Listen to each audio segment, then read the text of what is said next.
Hello, hello. Welcome into our second episode of Well Read, Well Said. This is the episode where we will do our deep dive discussion into our book for this month, for the month of April, which is It Ends With Us by Colleen Hoover. They have the actual book. On cue. Both of them. And I have what's this I have the back here? Kindle My version. Oh, I thought that was a Kindle. Here's the Kindle. Mine has a case on it. So yeah, we're so excited to be here for this second episode. I want to talk a little bit about our Facebook group that we also have going on. If you're not in the Facebook group, you should really join. How many people are in there now? 1,500 members. That's a lot. In our Facebook group. It is a lot of fun. We have a post almost every day, sometimes 3 times a day, depending on what we want to talk about. Yeah, what we want to talk about. There's There it clips, is. there's videos, we do polls. You can see right there, we have chapter check-ins. So it's a lot of fun. We're pretty involved in that as well. How do you guys I like think seeing the what Facebook- people are saying. Yeah. I like interacting with people. Everybody's so nice and polite. And That is one thing we noticed. All these readers are just so nice. yeah. I'm glad there's an appetite for it. I mean, I think we got up to like 1,400 within maybe a week and a half. Yeah, and we were all kind of really shocked that there were so many people. And there's authors in there too who are posting about their books. And so it gives us other things to read and talk about. So it's really fun. It's not just a discussion about the book that we're talking about. There's lots of other things. There's something for everybody in there. Yeah, going on in there. So we know that we're going to start this discussion, but before we get too deep into the discussion, we want to start our episode with a trivia question. So here's how it'll work. Each episode will have a trivia question. It will be a bookish trivia question. So think maybe the genre that we're reading this month, or maybe the author that we're reading, which is what today's question is. So we'll ask the question a couple times throughout the episode, and then we'll give everyone the answer at the end of the show. So today's question is, we can pull it up. Before becoming a full-time author, what was Colleen Hoover's profession? Okay. Okay, we're not supposed to guess now? Okay. No. I mean, if you guys have an idea right now, you can spitball some things, but I'm not going to tell you what it is. Okay. I don't want to give up anything. Oh, okay. No idea? Do you know? Okay. I was going to say maybe like a librarian or a social worker or something. Okay. I'm going to say she was in something like hospitality, like worked at a restaurant or something. Okay. I don't know. Okay. All you're different gonna guesses. think on that one. Okay, you're gonna. That's fine. We got some time to. I thought this was going to be stew a on it, multiple yeah. choice, and you'd No. That would I be mean, maybe easier. sometime I'll do a multiple choice. Okay. But right now we're gonna do this. It's very open ended. So. Okay. Okay. Moving on to the next thing, we've got some housekeeping items that we also want to get to before we dive into today's discussion of Colleen Hoover's It Ends With Us.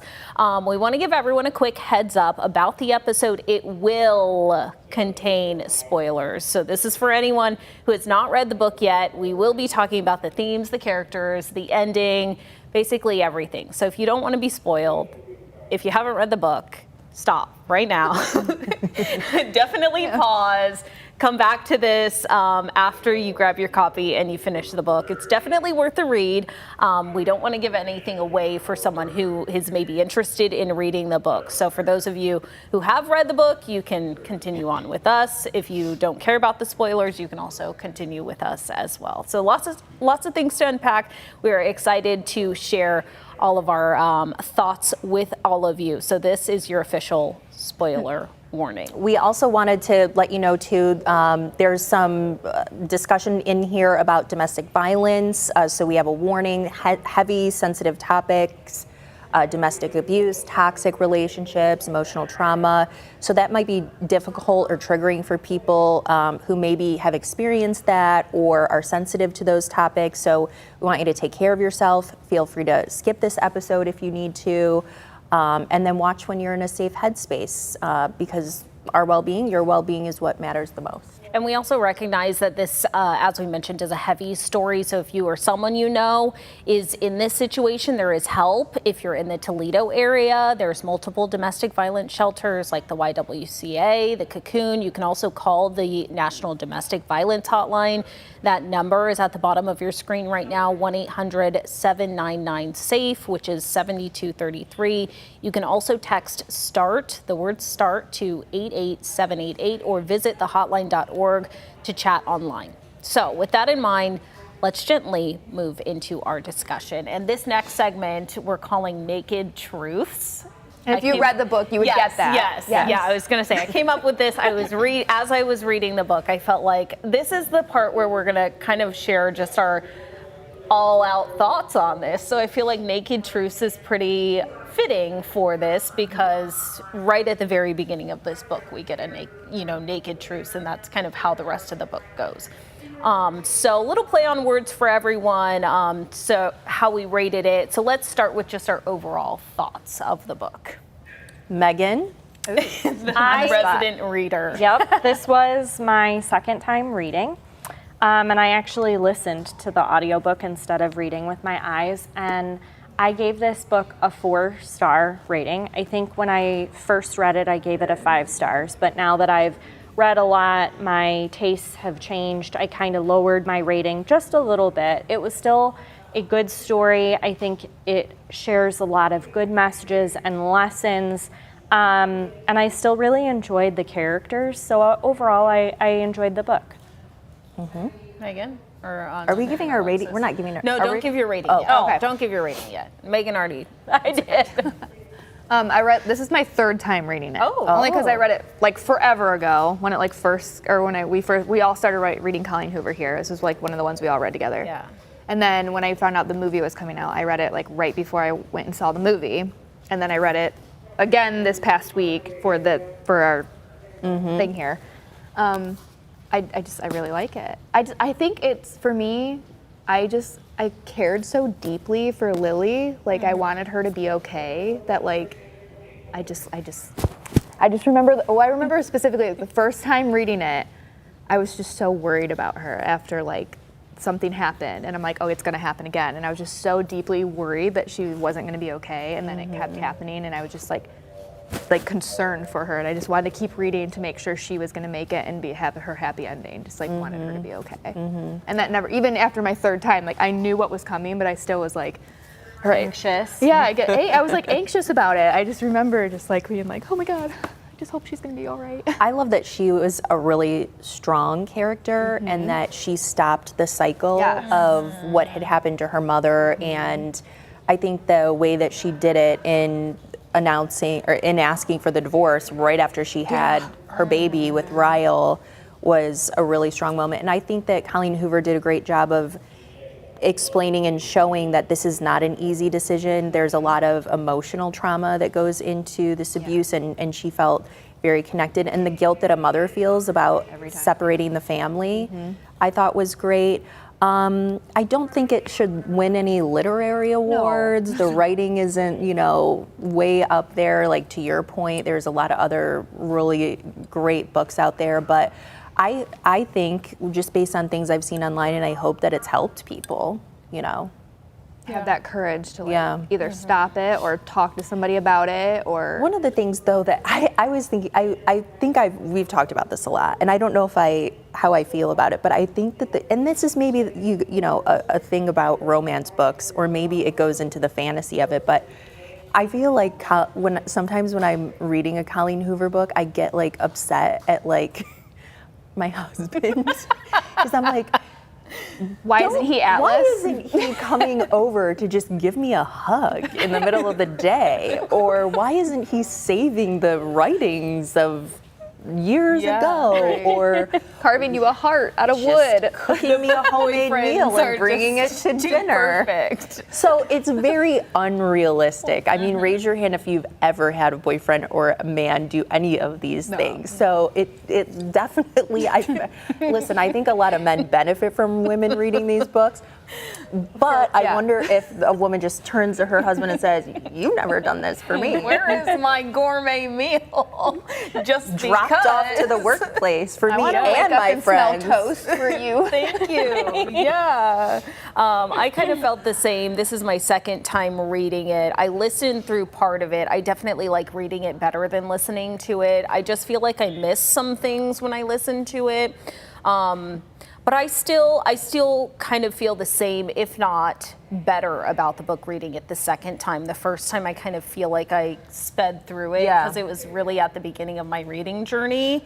And now that I read so much more, I'm able to pick up on things. I felt things a little bit different and deeper this second time around. Do you feel like, since it's been in the media so much, and that's one of the reasons we picked this first book, by the way, do you think that, for me, I kind of did read it as a romance the first time around, and now the domestic violence really was the main theme for me, and now that I look at the movie, I'm like, how can you market it as a romance? Yes. It's heavy. It It is. is. I mean, and if you're someone who reads it solely as a romance, you may not pick up on those things at the very beginning because they're there at the very beginning. I think that's why I was so concerned the first time reading it, because I had no idea that was coming, and then all of a sudden I was like, oh no, now I'm worried. Yeah. Like I just want.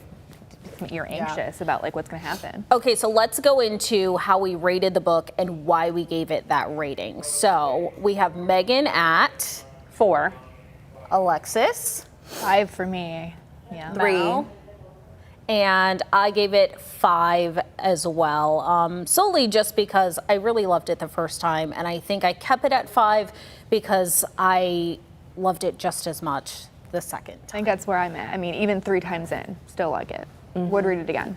It's a great fast read. Yes. I think it's a good book, but again, I think, in some of these romances, a couple of the themes are a little cheesy, just for me personally.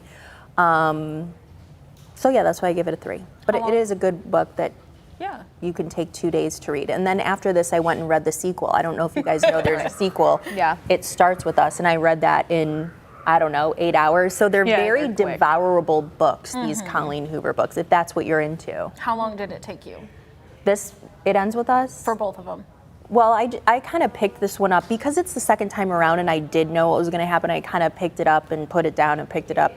But with the sequel, where it tells more of Lily's story with Atlas from their point of view, that one I finished in hours. Fast. It took me like 3 days, I think, to finish this book. So I think for me, it took me a little bit longer. I think it took me like 3 or 4, but that was just because I was listening to it instead of I reading because I wanted a different experience.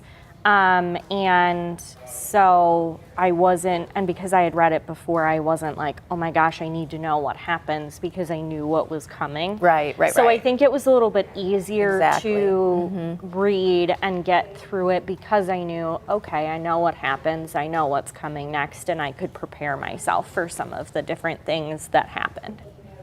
I was Is just like there- 2 days too. So we talked about kind of some of our favorite parts. We have some notable quotes real quick that we want to get to. So can we pull up some of those? So Alexis's quote, let's read yours, Alexis. All humans make mistakes. What determines a person's character aren't the mistakes we make. It's how we take those mistakes and turn them into lessons rather than excuses. And That was Lily's. Lily saying that. And I think this was after the first time her and Ryle had an incident. Ryle had an incident with her where she was trying to like wrap her mind around, because her mother had went through this. She was kind of trying to a little bit justify maybe what he was doing and giving him some grace a little bit, like it was a mistake. But she's saying, talking it out with herself, like, is it really a mistake, or is he going to start doing this again and just make excuses for himself? But she was mentally trying to like figure out what was going on. And process her own feelings. Her own feelings after, it would just be so much. Like, she has her flashbacks of her mom. She knew everything her mom went through. She did not like her. She despised her dad because of what he had put her mom through. And then for this to happen to her, she had that moment of like, oh my gosh, I'm my mom. I don't want to be my mom in that situation. So like, what do I do now? But still, that was the first time it had happened. So she loved him. She always loved. She loved him no matter, even after the third time it happened with the really, like, this the third time was just a lot for me. Like, it was hard to read. Yeah. And even then, she said, I love him. And I think that's what you get. You hear that a lot. Like, it's not just easy to leave someone you love, and you do try to justify what's happening, but I'm glad she made the choice that she did and took that step. Yeah, we have other quotes, but first, okay, we'll get to Megan's real quick. Then we've got to move to our trivia question. So Megan, go to yours. There is no such thing as bad people. We're all just people who sometimes do bad things. This was said by Ryle, and I think it was the first time they meet. And that just stuck out to me because I think we all, at times in our life do bad things. It doesn't necessarily make us a bad person, but it's how you handle, the consequences of your actions that really matter. Okay, so we want to get to a break. We'll give you one look at the trivia question real quick. That trivia question is, what was Colleen Hoover's full-time job before becoming an author? What did she do? Okay, we're going to be right back after a break. Are we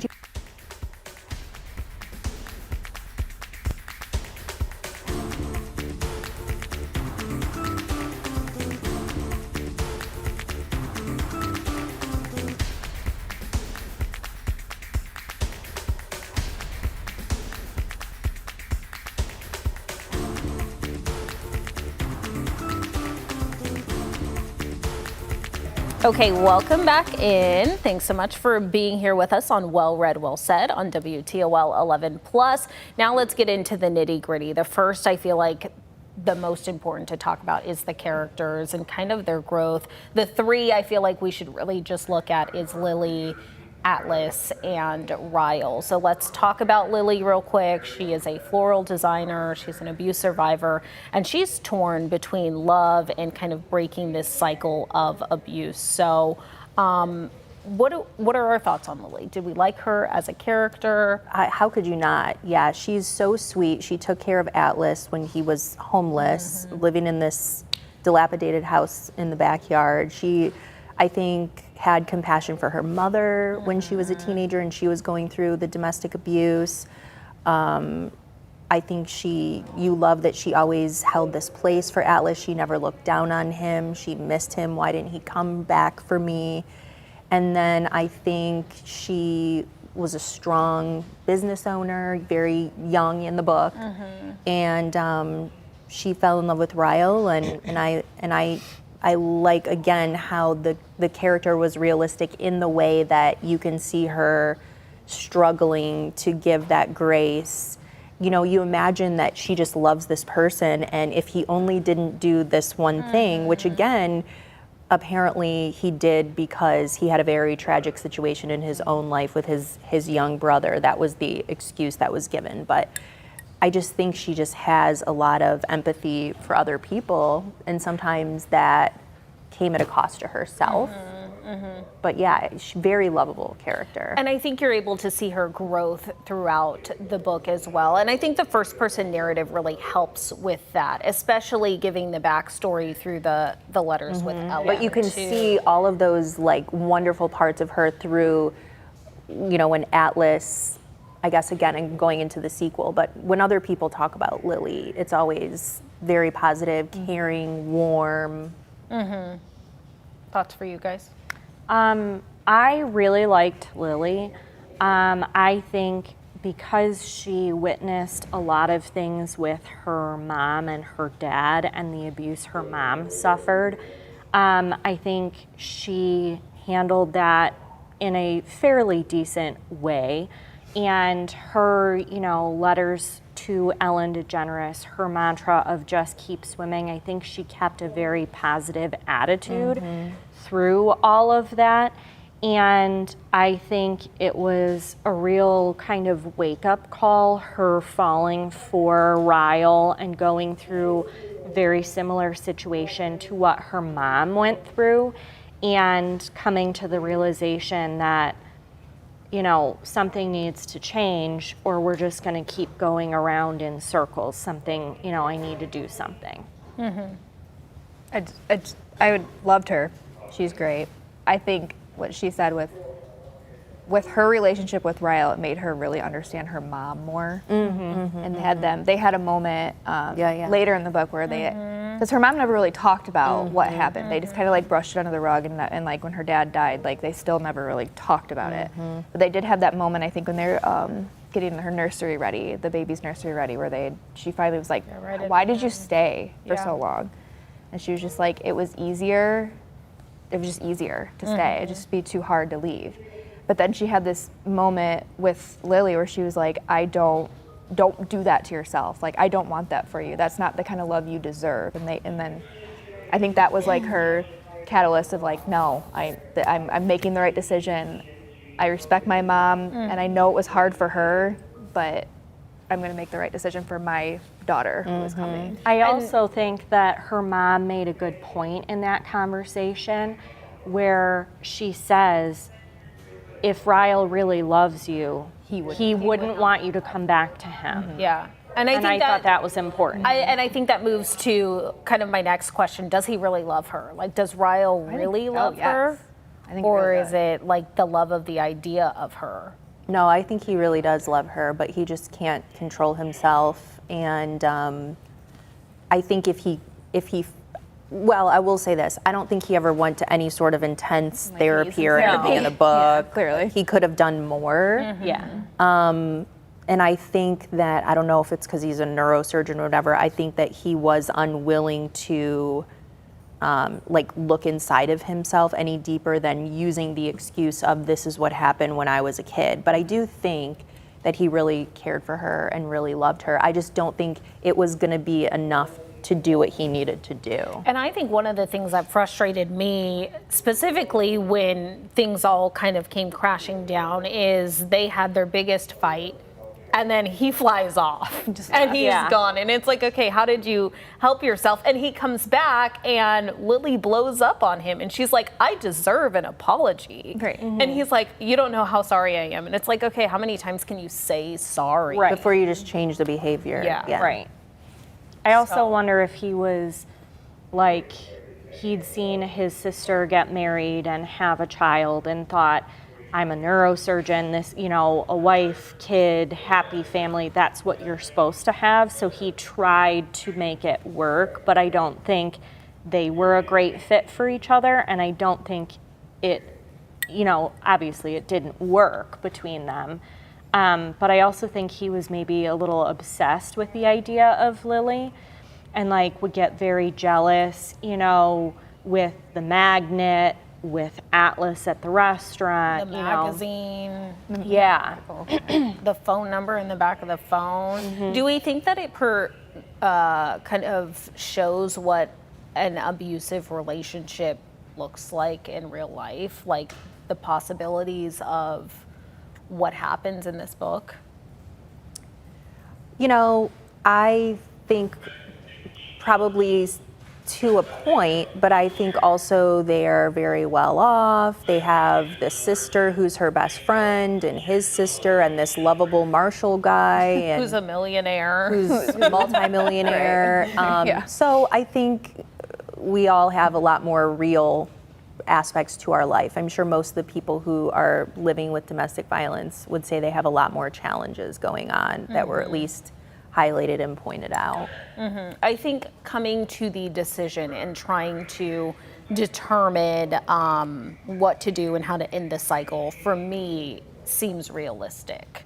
In having, the back and forth between, I really love him, but I can't do this, and my mom went through this. But let me ask you this, because I'm curious. If there were no Atlas in the picture, would she have said, okay, I'm just going to go be single, there's no Atlas, goodbye, Ryle? Yeah, and that's the interesting. hypothetical. I mean, he provides for her. Ryle provides for her in a lot of ways in the book. So I just wonder if there were no Atlas at all in the picture. I think if there were no Atlas in the picture, I think she would have given him a few more chances than she did. But I think the past with her mom and her dad, the fact they were having a baby together, all of that and then Atlas on top of it made her think something's got to change, that we can't go on like this. Well, she always knew something better was out there. Like Atlas is like Yes. the better, the good. Yes. Like, so she had that in the back of her mind. Like, I don't deserve this. I deserve someone who loves me and treats me with respect. So let's continue Because with that's what I Atlas. think. I think that a lot of people stay because there's a fear of What are being you gonna do? alone, and Yeah. and so Yeah. I think if that character Atlas was not in there, not in the book, it may have been very different. So was Atlas kind of too perfect? Was he that character that was always going to be the person that she ended going to? He's the person that you want her to be with. for Right. sure. Yeah. Yeah. Yeah. I mean, he had his difficulties. Like he was abused. He was homeless.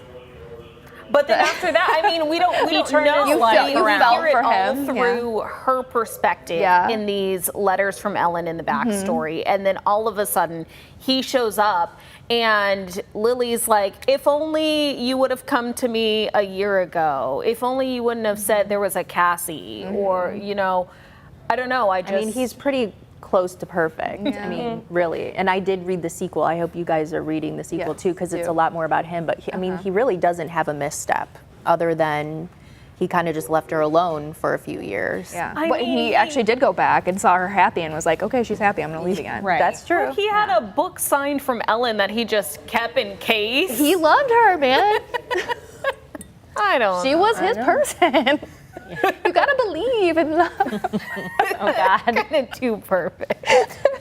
Okay, It's a romance novel. There's always a perfect guy. Yes, you have to sometimes look over those things in a romance book. Yeah. So let's talk a little bit real quick about some of the themes in the book.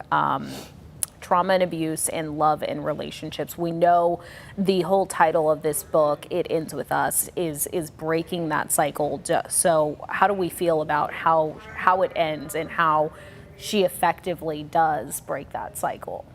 I loved it. I love how it ended. Even like the movie, even you haven't seen the movie, but like to a T, that last interaction between when she has the baby and Ryle's there and she says, I want the divorce, they like word for word. It I was think- exactly the same. I was really cheering Lily on in that moment when they're in the hospital. She just gave birth, and she poses to Ryle, what would you do if she comes home and says, Daddy, my boyfriend hit me. Daddy, my boyfriend did this to me, and poses everything Ryle did to her in what if that happened to our daughter? What would you say to her? What would you want her to do? And I think that needed to be done, because if not, Ryle was just going to say, I'll do better, I'll do would X, never. Y, and yeah. But he did. Right. Yeah. And so I think that was a pivotal moment for both Lily and Ryle, so that Were you guys shocked the first time you read the book and she pops out the baby and says, I want a divorce? I was just like, I it's a little bad was. timing, I thought, but I was like, shocked, but Yeah. I think it was great too. Yeah, I really think the book, that whole section shows that you try to grapple with loving someone who hurts you. And I think that's the whole point of this book is like, can you love someone who hurts you? And yes, you can, but how far does that go? How many times can someone hurt you before you realize that you love them enough, but not enough to continue to do it? It's a hard one. it's Yeah. hard. So. And again, he had many other wonderful redeeming qualities. I think the average man doesn't have as many redeeming qualities who's doing this, you know what I mean? It's just not the reality. Yeah.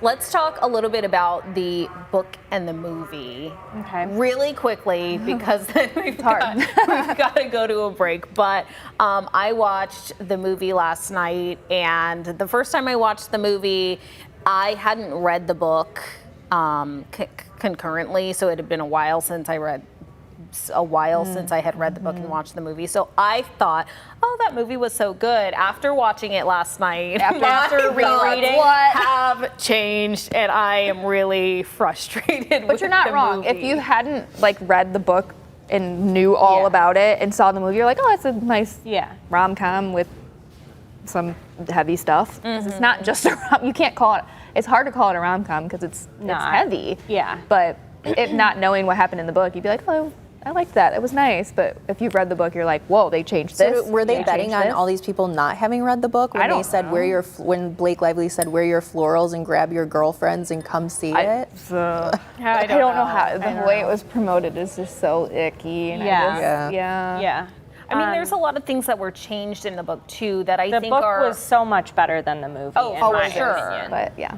But I think there were so many things that were changed that are really integral. And you're like, Yeah, why? you were frustrated a lot, and a lot of people were with Yeah. the age of Lily. The age of Lily really, well, the age of all of them really frustrates me Yeah. because in the book she's 23 and then in the movie she's like 30-ish Way years. She's older. not 23. No. Yeah. I mean, Blake Lively can't play a I 23-year-old. think she's like 35 or something. Yeah. Yeah. So like that 37? frustrated me. I mean, the name of Atlas's restaurant in the book is important, so central to the entire book, and we just changed it to Roots. And Like, why? Why? Because there's the quote in the book where The root of the where they're oak talking about the tree, tree, yes, and but, rose like, roots But and why not whatever. just go with it? Go was with all Bibbs. like Yeah, why It can't was you better call in it Boston. Bibbs? Better Bibbs. in Boston. It's not like it didn't mean anything. Exactly. No, 'cause the the magnet magnet- says better the in whole- Boston. All of it. Yeah. The whole Why are you gonna end, change that? the whole last fight between them stemmed from the magnet and the review and the name of the, and they changed. But what the whole about thing. there was a lot of controversy about Blake Lively and Ryan Reynolds changing, like totally rewriting the rooftop scene. Did you feel like it was super different in the movie than the book? I actually I don't think it was that different, similar. but It was. I I watched- changed, not entirely Yeah. though. There were. I mean, The parts that needed to be hit on were there, like the naked truths. That's where it all started. Yeah. And him kicking the chair because he was mad. and then because then they The go back first to like sign of why. What's wrong with this guy? Yeah. yeah. I mean, and that's the foreshadowing right there in the book and in the movie. He I starts mean, the off very first angry. time you meet Atlas, he's kicking and beating up a chair. So. I feel like Ryle had a lot of red flags in the Oh, he book did. Yeah. that Lily overlooked, and the reader sometimes overlooks. Yeah. He's a good-looking neurosurgeon. She met on a rooftop in Boston. I mean, like That was my That point. never is, like, happens. that's my point. Is it's easier to maybe overlook some of the other things when he has so many other redeeming qualities Yeah. that you find attractive. Yeah. Okay, that wraps up our discussion for this book.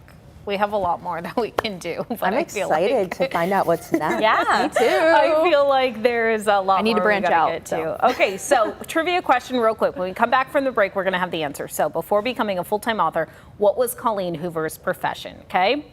We're going to be right back with the answer.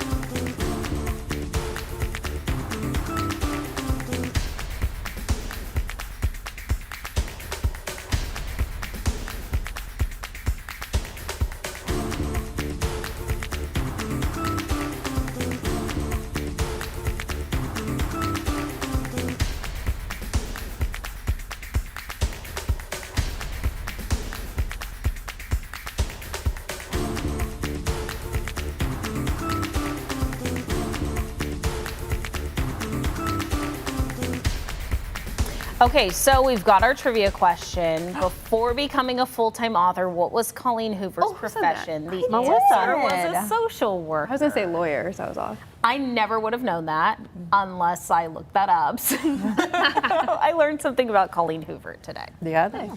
Okay, so right now is the point in time where we are choosing our next genre and our next book. So we have the Toledo Library here. We have Stephanie from the library joining us. Hi, Stephanie. Hi, thanks so much for having me. Okay, so I'll let you and everyone else know how we do this is we spin the wheel of genres. It's gonna come up right here behind us, okay?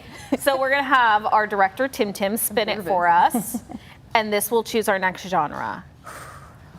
Oh boy. Like him on TV. I don't know. He does now. This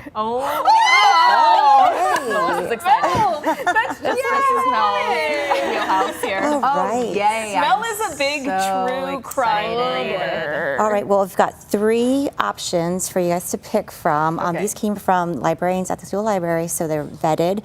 And I've had read one of these, so I okay. can speak Now, to are that one. these, when you say vetted, is this like books that have been really popular, or maybe they're newer and We trending? worked with our library to come up with a list of titles to send you guys. So they're a mix of different authors, obviously different genres, but books that either our librarians love or are popular with our customers, so they are really great picks. Awesome. And they're things that are available also at the library. Correct, yeah, they're all right? available from the library, ebooks, paperback or hardback, with your library card. So, That's great. all right, so we've got The Five, The Untold Lives of the Women Killed by Jack the Ripper by Haley Rubenhold.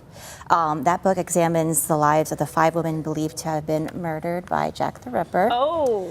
We have Under the Banner of Heaven, A Story of Violent Faith by John Krakauer.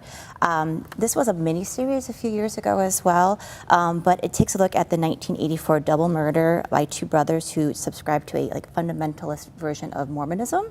Oh. Yes, and then the third pick is American Predator, The Hunt for the Most Meticulous Serial Killer of the 21st Century by Maureen Callahan. It's Israel Keyes. He was active from the late 1990s to 2012. Okay, so you already read I think I read that one, Predator? yeah.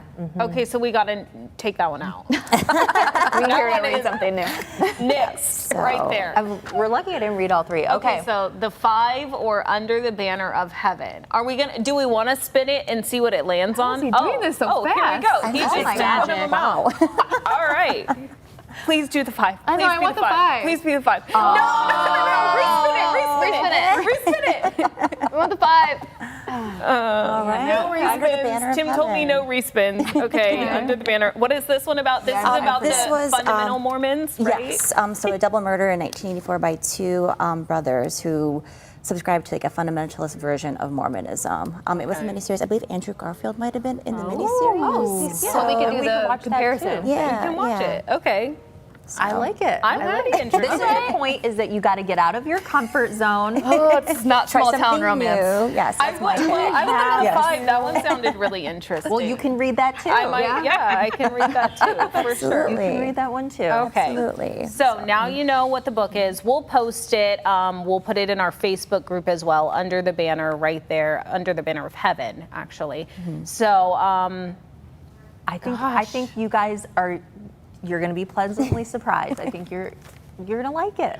Melissa's I'm going to go leading in the with an charge open here. mind. Right. About trying new things, What expanding are our you horizons. hesitant about? No, I mean this one actually really excites me because it's true crime. So it's a story about things that have actually happened. So I'll probably be interested. It may take me longer than 4 days, but I'll get through it. I'm going to need you to be my cheerleader and cheer me on as I'm reading. You will be fine. Maybe just don't read it alone at night. I don't know. See, that's me. That's why I Alexis don't- is silent. I don't do that. It scares me. And this is true stuff. It's Yeah. true. I'm like, oh great, somebody It's did not this. set in Ohio though, right? Correct. Okay. Yeah. See, good. we're good. We have that going for That's us. true crime in the news. Yeah. All right. Thank you, everyone, for joining us. Our next episode is actually next week, next Tuesday, May 6th. It'll be streaming on WTOL 11 Plus. We also want you to join the conversation, whether you just finished It Ends With Us or you want to start the new book with us. And we should put the sequel information Yeah. on Oh, there. yeah, it starts with us as Great. well. So you can join that conversation. It's well read, well said. WTOL 11 Plus Book Club. That's it. Thanks, Stephanie. Thanks so much for having me. Have fun with this next book, and I'll be following along on the Facebook group as well. Yay. Okay. All right, that's all we have. Bye.